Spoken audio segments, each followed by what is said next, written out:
एक समय की बात है। एक छोटे से गांव में अर्जुन नाम का एक युवक रहता था। वह बहुत दयालु था, लेकिन उसे मांस खाने की आदत भी थी। गांव में अक्सर लोग इस बात पर चर्चा करते थे कि मांस खाना पाप है या नहीं। अर्जुन के मन में भी यही सवाल बार बार उठता रहता था। एक दिन उसने निश्चय किया कि वह इस सवाल का उत्तर खोजकर ही रहेगा। वह पास के जंगल में रहने वाले एक वृद्ध साधु के पास गया, जिनकी बुद्धि और ज्ञान के बारे में पूरे इलाके में चर्चा थी। अर्जुन ने साधु से पूछा, गुरुदेव, क्या मांस खाना पाप है? साधु मुस्कुराए और बोले, तुम्हें इसका उत्तर मैं सीधे नहीं दूंगा, बल्कि एक अनुभव के माध्यम से समझाऊंगा। उन्होंने अर्जुन को एक दिन अपने साथ रहने को कहा। अगले दिन साधु अर्जुन को जंगल में ले गए। वहां उन्होंने एक घायल हिरण देखा जो दर्द से कराह रहा था। अर्जुन का दिल पसीज गया। वह तुरंत उसके पास गया और उसकी मदद करने लगा। उसकी आंखों में करुणा साफ दिखाई दे रही थी। साधु ने पूछा, तुम्हें इस हिरण को देखकर कैसा लग रहा है? अर्जुन ने कहा, मुझे बहुत दुख हो रहा है। मैं चाहता हूं कि यह जल्दी ठीक हो जाए। साधु ने फिर पूछा, अगर यही हिरण तुम्हारी थाली में भोजन के रूप में रखा होता? तब अर्जुन कुछ देर चुप रहा। उसके मन में एक गहरी हलचल होने लगी। उसने महसूस किया कि जिस जीव के दर्द को देखकर उसका दिल पिघल रहा है, उसी जीव को वह बिना सोचे समझे खा भी लेता है। साधु ने धीरे से कहा, पाप और पुण्य केवल कर्म में नहीं, बल्कि भावना में छिपे होते हैं। जब तुम किसी जीव के दर्द को समझते हुए भी अपने स्वाद के लिए उसे कष्ट पहुंचाते हो, तो वह तुम्हारे भीतर करुणा को कम करता है। लेकिन यदि कोई परिस्थिति ऐसी हो जहां जीवित रहने के लिए तुम्हारे पास और कोई विकल्प न हो, तब वह अलग बात है। अर्जुन ने गहराई से इस बात को समझा। उसने महसूस किया कि असली सवाल यह नहीं है कि मांस खाना पाप है या नहीं, बल्कि यह है कि क्या हम अपने स्वार्थ के लिए किसी दूसरे जीव के दर्द को नजरअंदाज कर रहे हैं। उस दिन के बाद अर्जुन ने अपने जीवन में बदलाव लाने का निर्णय लिया। उसने करुणा और संवेदनशीलता को अपने जीवन का आधार बना लिया। अब वह हर निर्णय लेने से पहले यह सोचता था कि उससे किसी अन्य जीव को कष्ट तो नहीं होगा। अर्जुन के जीवन में उस दिन के बाद एक बड़ा बदलाव आया, लेकिन उसके मन में अभी भी एक हल्का सा द्वंद्व बाकी था। उसने मांस खाना तुरंत नहीं छोड़ा, लेकिन अब हर बार खाने से पहले उसे उस घायल हिरण की आंखें याद आ जाती थीं। उसका मन उसे अंदर से रोकने लगा था। कुछ दिनों बाद गांव में एक बड़ा उत्सव हुआ। सभी लोग मिलकर दावत की तैयारी कर रहे थे और वहां बहुत सारे मांसाहारी व्यंजन बनाए जा रहे थे। अर्जुन के दोस्त भी उसे बार बार बुला रहे थे। आज तो जमकर खाना है। अर्जुन वहां पहुंचा, लेकिन जैसे ही उसने थाली में परोसा गया मांस देखा, उसका मन फिर से बेचैन हो गया।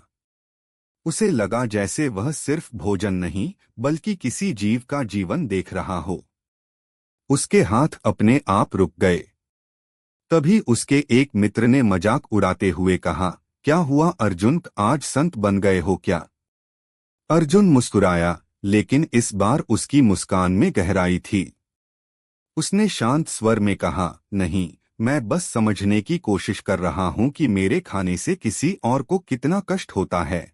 उसके शब्द सुनकर वहां कुछ लोग चुप हो गए और कुछ हंसने लगे। लेकिन अर्जुन अब दूसरों की बातों से प्रभावित नहीं हो रहा था। उसने अपनी थाली एक तरफ रख दी और साधारण भोजन चुन लिया। उस रात अर्जुन फिर से साधु के पास गया। उसने कहा, गुरुदेव, अब मैं समझने लगा हूं, लेकिन एक सवाल अभी भी है। अगर दुनिया में इतने लोग मांस खाते हैं, तो क्या वे सब गलत हैं? साधु ने गहरी सांस ली और बोले, बेटा, संसार में हर व्यक्ति अपनी समझ, परिस्थिति और संस्कारों के अनुसार जीता है।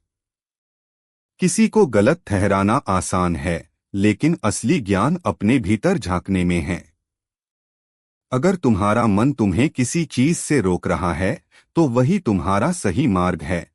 उन्होंने आगे कहा, धर्म का अर्थ केवल नियमों का पालन करना नहीं है, बल्कि अपने अंदर की करुणा, दया और सत्य को जागृत करना है। जो व्यक्ति दूसरों के दर्द को समझता है, वही सच्चे अर्थों में धर्म के मार्ग पर चलता है। अर्जुन की आंखों में अब स्पष्टता थी। उसे समझ आ गया था कि जवाब बाहर नहीं, बल्कि उसके अपने अंदर है। उसने तय किया कि वह अपने जीवन को ऐसे जिएगा जिसमें किसी भी जीव को अनावश्यक कष्ट न पहुंचे। धीरे धीरे अर्जुन का यह बदलाव पूरे गांव में चर्चा का विषय बन गया। कुछ लोग उसका मजाक उड़ाते थे, लेकिन कई लोग उसके। समय के साथ अर्जुन का जीवन पूरी तरह बदल चुका था। अब वह केवल अपने लिए नहीं, बल्कि हर जीव के लिए सोचने लगा था। उसकी दिनचर्या में सादगी, करुणा और संतुलन आ गया था। लोग अब उसका मजाक कम और सम्मान ज्यादा करने लगे थे। एक दिन गांव में एक बड़ी घटना घटी। पास के जंगल में भयंकर सूखा पड़ गया, जिससे कई जानवर भूख और प्यास से परेशान होकर गांव की ओर आने लगे। लोग डर गए, कुछ ने उन्हें भगाने की कोशिश की, तो कुछ ने उन्हें नुकसान पहुंचाने की भी सोची। लेकिन अर्जुन आगे आया। उसने गांव वालों से कहा, ये जानवर हमारे दुश्मन नहीं हैं, ये भी हमारी तरह जीवित रहने के लिए संघर्ष कर रहे हैं। उसने कुछ लोगों को साथ लेकर गांव के बाहर पानी और भोजन की व्यवस्था की। धीरे धीरे जानवरों का आना कम हो गया और स्थिति संभल गई। उस दिन गांव के बुजुर्गों ने अर्जुन को बुलाया और कहा, तुमने हमें सिखाया कि सच्चा धर्म क्या होता है। यह सिर्फ पूजा पाठ नहीं, बल्कि हर जीव के प्रति दया रखना है। अर्जुन ने विनम्रता से कहा, मैंने बस वही किया जो मेरा दिल कह रहा था। कुछ समय बाद वही वृद्ध साधु फिर से अर्जुन से मिले। उन्होंने मुस्कुराते हुए कहा, अब तुम्हें तुम्हारे सवाल का पूरा उत्तर मिल गया होगा। अर्जुन ने शांत मन से जवाब दिया, हाँ गुरुदेव, अब मैं समझ गया हूँ कि मांस खाना केवल शरीर का विषय नहीं, बल्कि मन और भावना का विषय है। अगर किसी कार्य से हमारे अंदर की दया खत्म होती है, तो वही असली पाप है। साधु ने सिर हिलाया और बोले, बिल्कुल सही। सच्चा धर्म वही है जिसमें करुणा, संतुलन और समझ हो। हर व्यक्ति का रास्ता अलग हो सकता है, लेकिन जो रास्ता किसी को अनावश्यक कष्ट न दे, वही सबसे श्रेष्ठ होता है। उस दिन के बाद अर्जुन ने न सिर्फ अपने जीवन को करुणा से भर दिया, बल्कि दूसरों को भी यही सिखाने लगा कि सही और गलत का निर्णय केवल परंपराओं से नहीं, बल्कि अपने दिल की सच्चाई से करना चाहिए। और इसी के साथ उसकी खोज समाप्त हुई, उसे उसका उत्तर मिल चुका था। इस पूरी कहानी की सीख यही है कि मांस खाना पाप है या नहीं, इसका निर्णय केवल शब्दों में नहीं किया जा सकता। असली बात यह है कि हमारे कर्मों में कितनी दया, करुणा और संवेदनशीलता है। जो इंसान दूसरों के दर्द को समझकर जीवन जीता है, वही सच्चे अर्थों में धर्म के मार्ग पर चलता है।